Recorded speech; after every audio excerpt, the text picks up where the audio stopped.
Now, Sunday was the day the Haitians were meant to go to the polls to elect a new president for the country, but the vote was cancelled on Friday after violent demonstrations threatened to disrupt the polls. Now, CCTV's Stephen Gibbs filed this report from the capital, Port-au-Prince. Well, those protests do seem to be becoming daily events. There is one we are hearing going on right now outside the presidential palace, and all the while no clear plan, it seems, as to how this country is going to proceed now elections have been cancelled. Now, just to recap, it was serious violence, especially on Friday, that led the authorities, who had been saying the vote would go ahead pretty much no matter what, to change tack and call these elections off.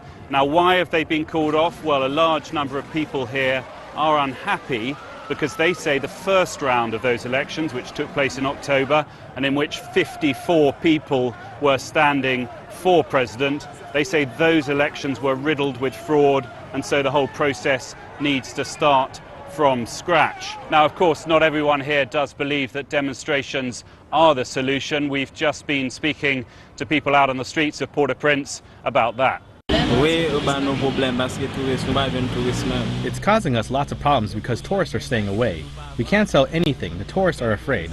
The other day we had to duck from people throwing rocks. Our paintings were damaged. Everybody in the street, who are making demonstration, they are not thinking about the real problem of Haiti because they just want the president to go. And there are people who do say that the position of President Martelly is now tenuous. He, remember, was elected for a 5-year term and was meant to leave office on the 7th of February. So assuming that there are no elections before then, there are various possible scenarios. One is a transitional government is formed, something which has so far been very much resisted by the president. Or President Martelly stays on, perhaps for months, while new elections are planned. Now, that's a move that's fiercely resisted by his opponents.